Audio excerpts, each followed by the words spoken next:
Shit.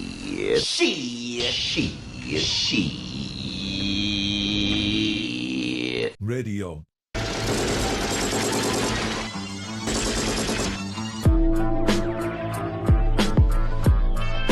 Great, guys.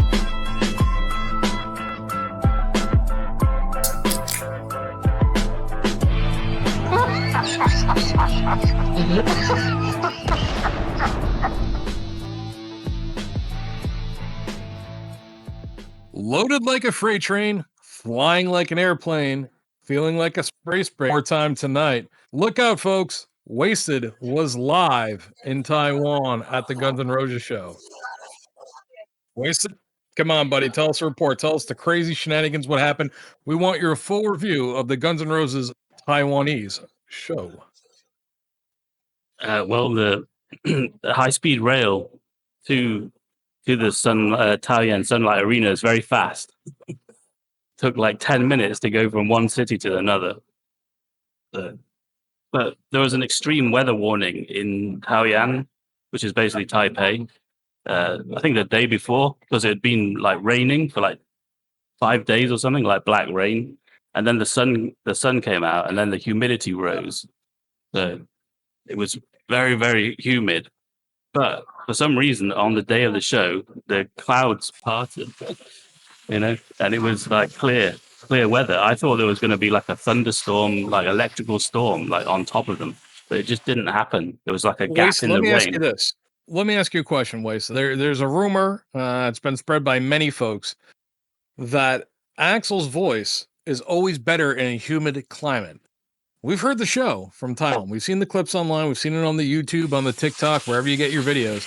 And his voice was Mickey Mousing out.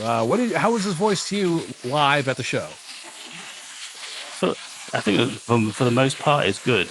There's only a couple of songs where, it kind of affected it. Like you were like, this doesn't sound right, But for the most part, he was doing pretty well.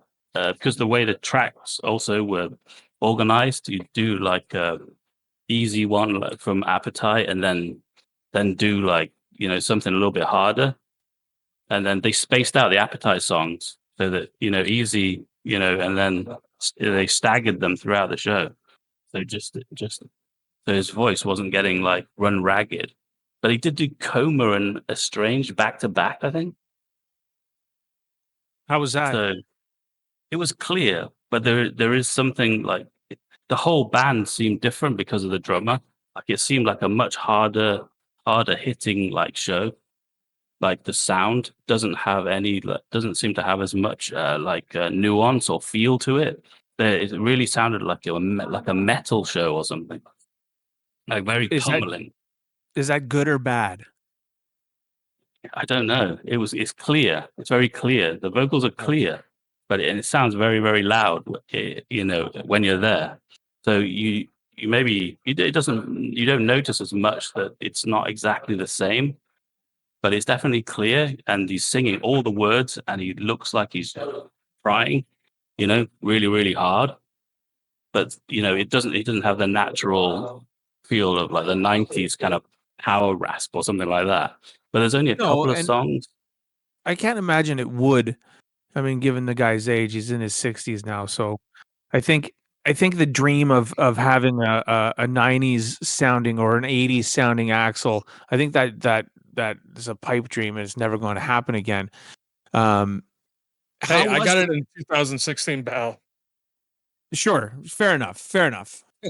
Plus, they do the sort of ballads as well. They do like Sorry and Patience and Wichita, Don't Cry.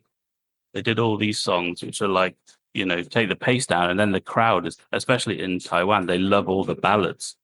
Yeah. Like when they would almost, like this happened in China as well. For all the other songs, some of the people, they like sit down, and as soon as the hit comes on, they stand up, And one guy for Don't Cry had his like, he'd like, for all the hits, like Sweet Child of Mine, Don't Cry, he'd stand up and put his like hand on his heart and sing like Snoopy. And then you'd sit down. this is in the VIP section next to me. And then he'd sit down and he was like with these two girls, and then they'd go into something like better. And then he'd have this really like quizzical, like sort of expression on his face. Like he was like, and then he would be like talking to them going, I'm not sure I like this one. You know, whenever he played like New Rose or something, he was like, what is this? But then as soon as the hit came on, he like popped up and was like singing. It was really strange. How was the Wasted. band? Wasted? Yes. How was the band? How did the band sound? Were they tight? Yeah. Was Slash noodling? Was Duff like did Duff sing any songs? Did he sing New Rose? He did. He did New Rose. Yeah. They seemed really tight. Like the band seemed tight and very, like I said, almost like too tight. Like the new drummer is very on it, and that seemed to like tighten up the whole thing. That like even on Night Train, it seemed like a more like heavier metal version of it or something. Like the sound on the beginning of Knocking on Heaven's Door. Where it's a bit like softer, and that was the only time you got that. Like all the other songs, they seem to be much faster as well. Like Night Wasted. Train. I have a friend who has a theory. Why Isaac Carpenter is in the band is because Duff plays off what he hears on drums, and Slash plays off Duff what he hears off bass. So the fact that he replaced Frank with Isaac Carpenter, who already has a relationship with Duff, who can match Duff's sound a heck of a lot better than Frank, which we wish no ill will on Frank. We've heard some things that is very disturbing about how the whole Frank situation went down, and maybe we'll go into it in a future date, maybe not. But the fact that Duff has with the drummer, and that makes him sound better, that in turn should make Slash sound better, which in turn should make Axl sound better in theory. I mean, you're saying the band overall was pretty darn good. It was just Axl's vocals and his age, but when you're at the show, you're not really hearing that. You're just hearing the loudness, and you're just saying, "Oh my god, look, it's Guns N' Roses." Yeah, but I did notice on something I noticed in the show is that on, I think it's Rocket Queen, or one of the songs where there's an instrumental part, maybe Coma. I noticed that Duff went up to the drum set, went up on the riser and was playing with Isaac, and then Slash came up and joined them. And it was like they were still working things out, like they were almost coaching him through certain sections or something, And there were a few like false starts, like maybe I think it was a Strange where the drummer was,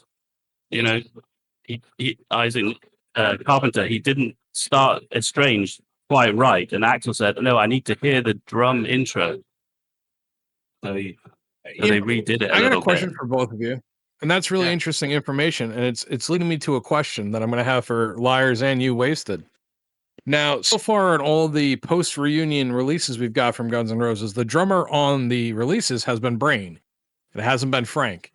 Now that Isaac Carpenter's part of the band, is it still going to be Brain? Because I know for a fact, 100% fact, I'm not trying to sound like an asshole here, guys. I really appreciate the audience, and please leave us comments below. We love hearing them, and we appreciate all the support. But I do know for a fact that Atlas was the first song they recorded in 2016, and Brain was the drummer on it. So is Brain still going to be the drummer, or do you think Isaac Carpenter now is going to start being the recording drummer? Is he just the touring drummer that replaced Frank? What do you guys think? I reckon if they do new material, then they might do it with Isaac Carpenter. Like if a track needs some drums, like Brain didn't do it, or they write some new material. I think it might be like, well, I always think that they're going to do Axl stuff. That's what they're doing, and then towards the end, they're going to do their own songs. I can't imagine them like not recording their own stuff in the reunion of Guns N' Roses, or putting out an album without a song that they wrote. So I think, and they found their drummer. They've got their drummer in that they want, and he's a pretty hardcore drummer, pretty tight. So, Liars, let's get your opinion on this, and then I want to circle back to what Wasted just said. So, Liars, hit me. I think that I'm going to go down the old conspiracy theory road right now. I think that given the situation that has come up with Frank, You heard all the rumors that when Duff came back to the band, that Duff and Slash didn't want Frank. They wanted Sorum or somebody they were familiar with. I think the rumor was Sorum, but they didn't want Frank because they didn't like the way he played. He said he couldn't keep beat, blah, blah, all that stuff. So this got me thinking that sure, Brain is behind the scenes and he's still doing stuff in studio with them. But I think they wanted a drummer for the album, and they knew that Frank wasn't that drummer. So I'm thinking the reason an album didn't come out is because Frank was still in the band and they didn't like the sound of the product that Frank had. Yeah. So liars. I guess I'm the bearer of bad news, but I never want to lie to our audience, my fellow GNR fans. Here's the deal.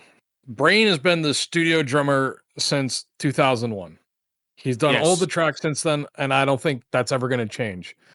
I also think you're never getting new Axl vocals that have recorded. The last new Axl vocals that we're aware of that were recorded were Children of the Revolution and Rock the Rock. And then the UFO Love to Love. And we all heard Love to Love. Axl's got old vocals that have old tracks with vocals that have good sound to them. So it wouldn't make sense for Axl to not use those. And the fact that Slash has stated many times publicly, yeah, we haven't worked on anything. I mean, we're going 9 years into this reunion, and Slash, him and Axl have never sat down and like, hey, let's try to write new music. Axl wants to get the Chinese democracy leftovers out, and the strategy looks like we're going to be releasing 2 songs every 2 years is kind of what we've been getting, and it looks like that's going to continue. We can almost spoil what the next one is, but I'm not sure on it, so I don't want to, speculate. But this is fuck it, I'll speculate. My speculation is the next one's going to be probably Liars and Monsters, and I'm hoping not. I'm hoping that it's different. I'm hoping we get a full album, but I'm not sure. But I am pretty sure that Isaac Carpenter is just a touring drummer. He's not a studio drummer, and they're not going to work together all as a band to record any new material. Because if that was the case, they had plenty of time, when COVID happened to like, hey, let's hop on Skype or Zoom or whatever, and let's try to hash this out, and we'll email each other back and forth, demos of what we're thinking. Yeah, I don't believe Slash though. I mean, he's like he's a known fibber, well, But he's I not don't back on the I don't wanna heroin, say right? that. I'm wrong. I don't wanna say that.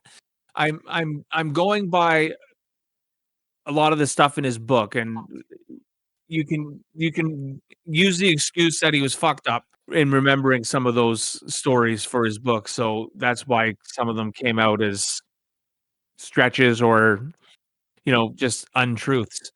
But I don't know.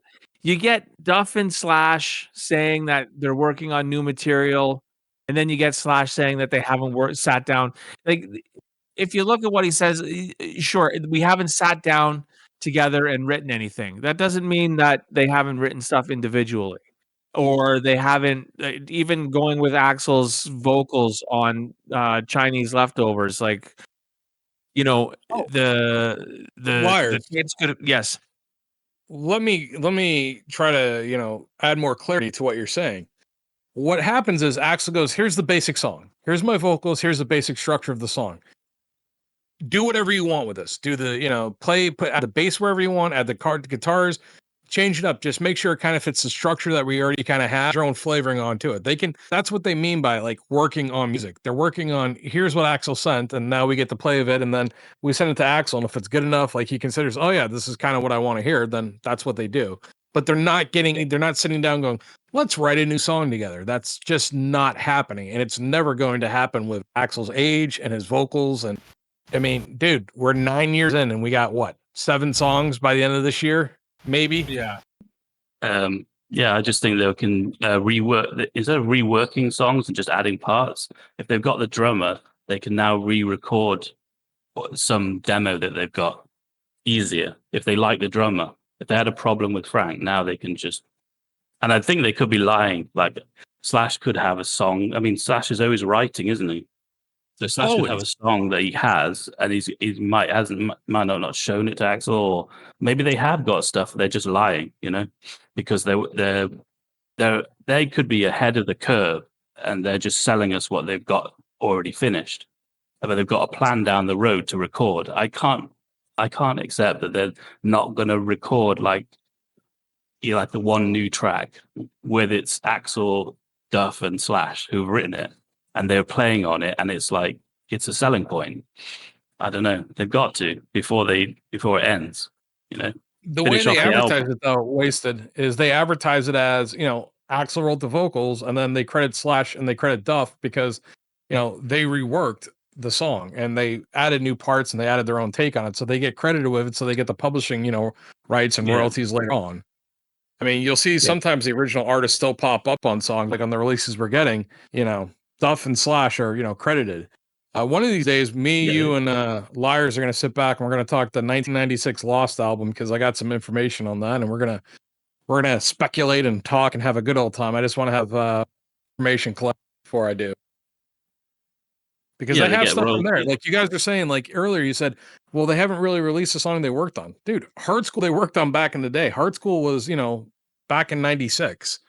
Jackie I know Chan. people say it's Robin Fink, added the guitar parts and did his own thing, but the basic, structure and idea of Hard School goes back to when Duff was like, "Hey man, we're going to be doing a song for Jackie Chan movie coming up," and that was 1997 when he said that, and the song was originally that's what. called Jackie Chan. So I mean, folks, Yeah. that was the original GNR song that they just played with.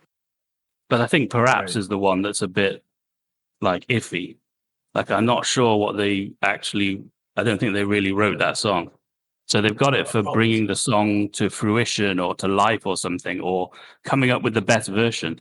But you can credit whoever you want. You can give it to the whole band, can't you? Like they did on Appetite, or you can say you did the chords and you did the riff and you did the vocal melodies. That is, the band decides how they dish out the credits. Absolutely. I don't want to come off as a speculator or a troll or trying to like screw with the community, because guys, my history, I've made mistakes before, and as for that, I've owned it. I felt horrible about it. But I also been right a lot. There are DAT tapes of This I Love from the 90s. Quality's not great, boys. Quality's not great, but guess who's on it? Axel, Slash, Duff, Sorum. They're on it. So Really? yeah. I just let's just say this. They're very, very hard to come by. And I'm not I haven't been an opportunity yet to how do I say this?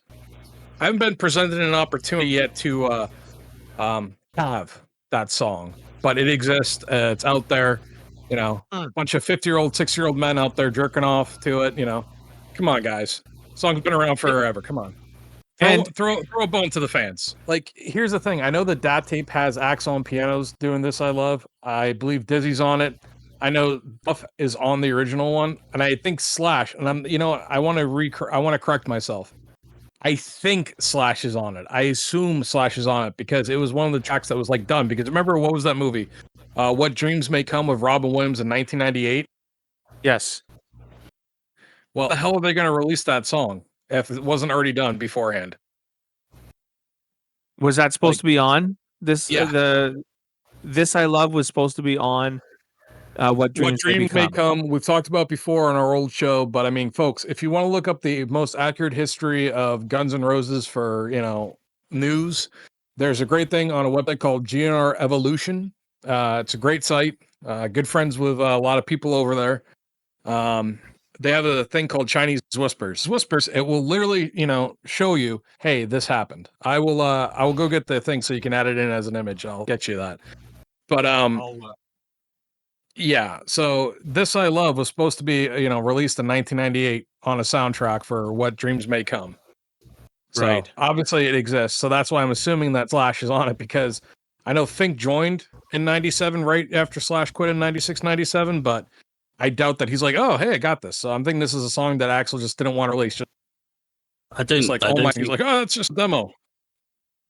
Right. I don't think Axel really wanted to put This I Love on Chinese Democracy, because it wasn't really a Chinese democracy. It's not a song they recorded in the Chinese Democracy sessions, and he didn't see it as part of Chinese Democracy. And I think he said that Fink convinced him to put it on the album. Nice. Even it sort of became a myth, didn't it? But Hey, Fink did the new solo, didn't he?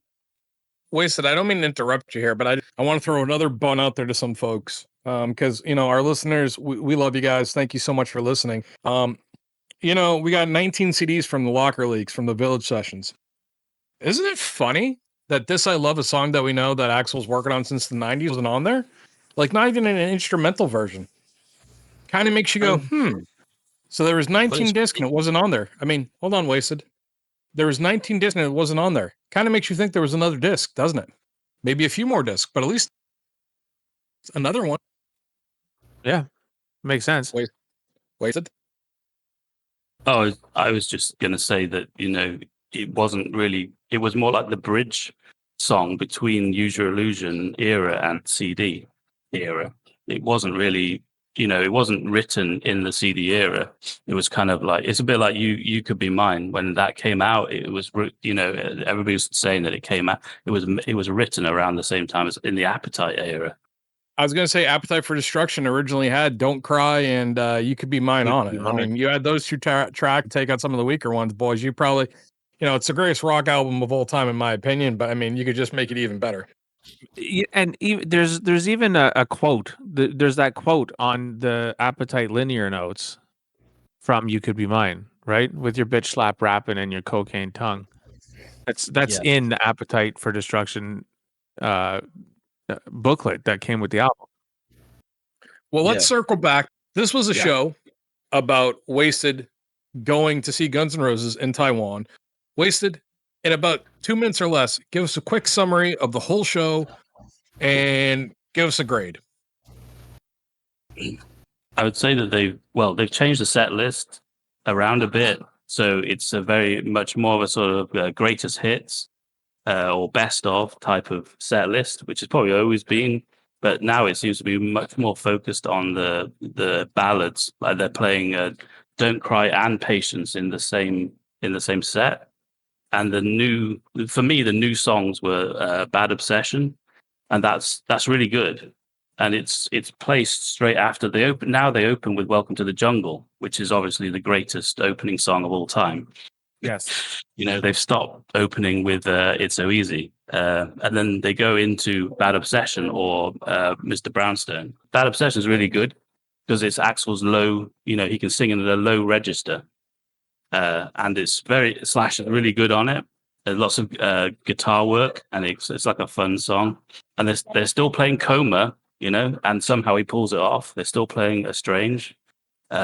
And very, like I said, I feel like very heavy versions, hard versions of these songs now.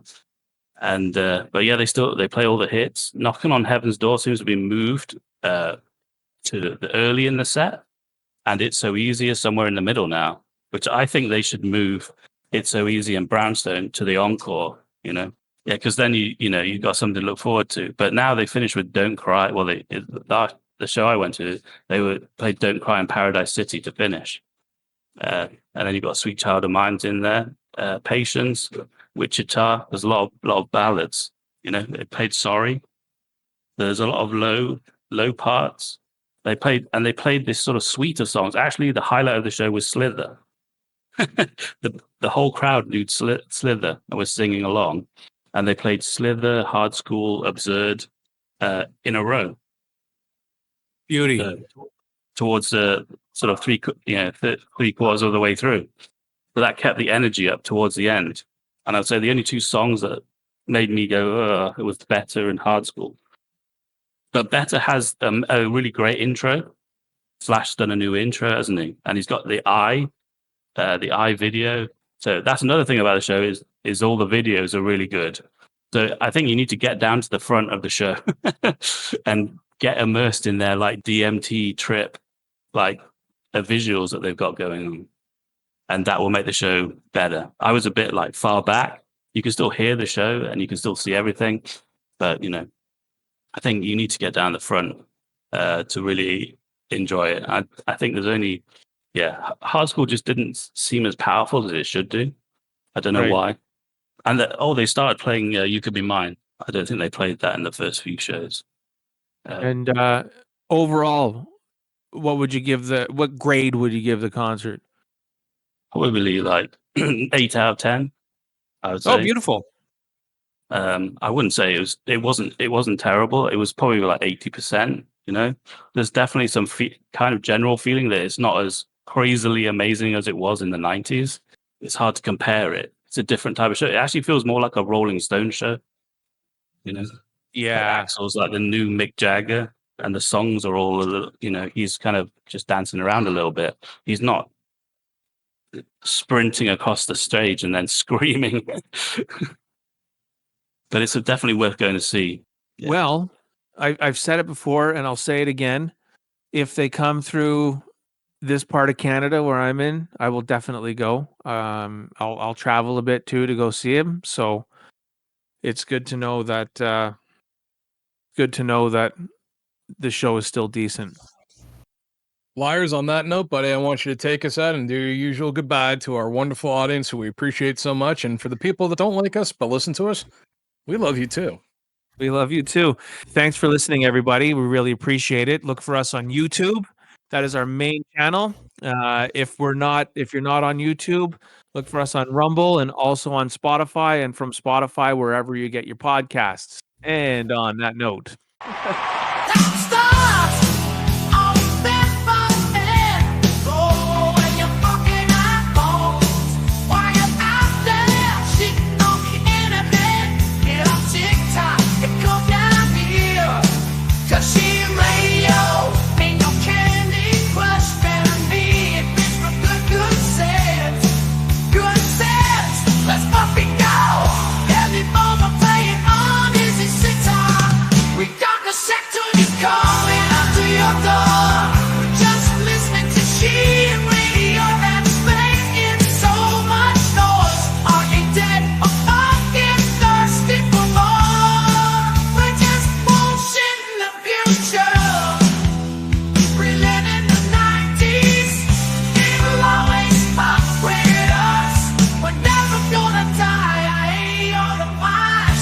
Cheap radio is toxic pollution.